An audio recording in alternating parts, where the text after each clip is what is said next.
श्रीजी महाराज परमहंसों से बोले कि ज्ञान के द्वारा जो स्थिति होती है उसे कहते हैं। वह ज्ञान कैसा है? वह तो प्रकृति पुरुष से परे है। जब ज्ञान में स्थिति होती है तब प्रकृति पुरुष और उनका कार्य कुछ भी नजर में नहीं आता है। उसे ज्ञान प्रलय कहते हैं। जिसकी ऐसी स्थिति होती है उसे एकरस चैतन्य महसूस होती है और उसमें केवल भगवान की मूर्ति रहती है, परंतु कोई दूसरा आकार नहीं रहता। कभी तो उस प्रकाश में भगवान की मूर्ति भी नहीं दिखाई पड़ती, केवल प्रकाश ही दिखाई पड़ता है। कभी कभी तो प्रकाश भी दिखाई पड़ता है और भगवान की मूर्ति भी दिखाई पड़ती है। ज्ञान द्वारा इस स्थिति की अनुभूति होती है। भगवान की जैसी मूर्ति प्रत्यक्ष रूप में दिखाई पड़ती है। उसमें अखंड वृत्ति रहने पर ऐसी स्थिति होती है जिसे भगवान की महिमा जैसी समझ में आई हो। उसके हृदय में उतना ही प्रकाश होता है और उसे उतना ही प्रणव नाद सुनाई पड़ता है। जिसमें भगवान संबंधी जितना निश्चय होता है और उनकी महिमा समझ में आती है, उसके उतने ही बुरे संकल्प समाप्त हो जाते हैं। जब भगवान के संबंध में यथार्थ निश्चय होता है तथा यथार्थ रूप में उनकी महिमा समझ में आती है, तब उससे बुरे संकल्प पूरी तरह मिट जाते हैं। जिस प्रकार नींबू की एक फांक चूसने पर दांत थोड़े खट्टे पड़ जाते हैं, परंतु चने धीरे धीरे चबाए जा सकते हैं, किंतु पूरा नींबू चूसा हो तो चने चबादे जा सकते नहीं है, मगर मूंग का दाना बड़ी मुश्किल से चबाया जाता है। अगर बहुत नींबू चूस डाला हो तो पकाया भात भी नहीं खाया जा सकता। उसी तरह भगवान संबंधी निश्चय तथा महात्म्य रूपी खटाई लगने पर उसके 4 अंतःकरण एवं 10 इंद्रिय रूपी दाढ़ें खट्टी हो जाती हैं। तब वह जीव अपनी मन रूपी दाढ़ों द्वारा विषयों के संकल्प रूपी चने चबाने में समर्थ नहीं हो पाता और वह चित्रूपी अपनी दाढ़ से विषय का चिंतन करने में असमर्थ रहता है तथा बुद्धि रूपी अपनी दाढ़ से विषयों का निश्चय करने में समर्थ नहीं होता। साथ ही वह अहंकार रूपी अपनी दाढ़ द्वारा विषय संबंधी अभिमान करने में असमर्थ रहता है।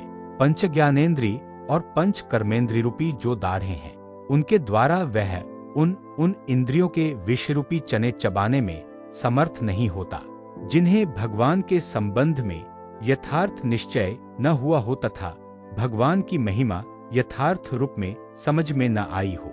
उनकी इंद्रियां तथा अंतःकरण अपने अपने विषयों से यथार्थ रूप में निवृत्त नहीं हो पाते। भगवान का स्वरूप तो माया और उसके गुणों से परे है, समस्त विकारों से रहित है, लेकिन वे जीव के कल्याण के लिए मनुष्य जैसे दृष्टिगोचर होते हैं। ऐसे भगवान में मंदमति वाले जो लोग जिन जिन दोषों की कल्पना करते हैं, उनमें से कोई भी दोष भगवान में नहीं है, किंतु इस प्रकार की कल्पना करने वालों की बुद्धि में से दोष किसी भी समय नष्ट नहीं हो सकते। जो लोग भगवान को कामी, क्रोधी, लोभी तथा ईर्ष्यालु समझते हैं, वे स्वयमेव अत्यंत कामी, क्रोधी, लोभी तथा ईर्ष्यावान हो जाते हैं। जो व्यक्ति भगवान पर इस प्रकार का दोषारोपण करते हैं, वे तो सूर्य के सामने फेंकी हुई धूल अपनी आंख में ही पड़ती है।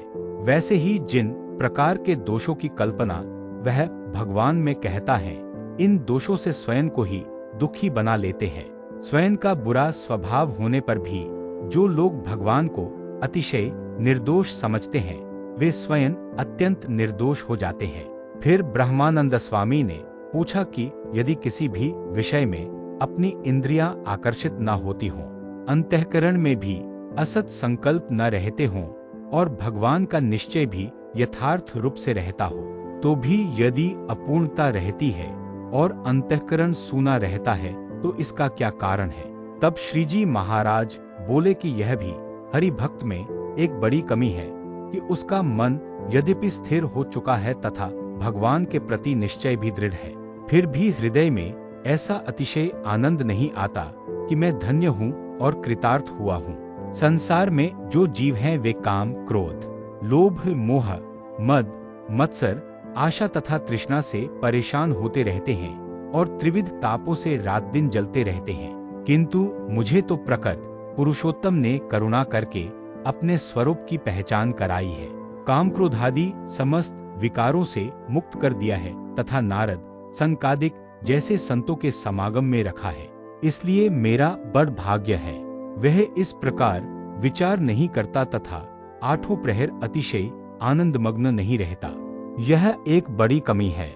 जिस प्रकार बालक के हाथ में चिंतामणि रत्न दे दिया हो, किंतु उसे उसका महत्व प्रतीत नहीं होता, इसलिए उसे उसका आनंद नहीं मिल पाता, उसी प्रकार वह यह नहीं समझ पाता कि मुझे भगवान पुरुषोत्तम मिले हैं और आठों पहर अंतःकरण में कृतार्थता नहीं रहती कि मैं पूर्ण काम हुआ हूँ।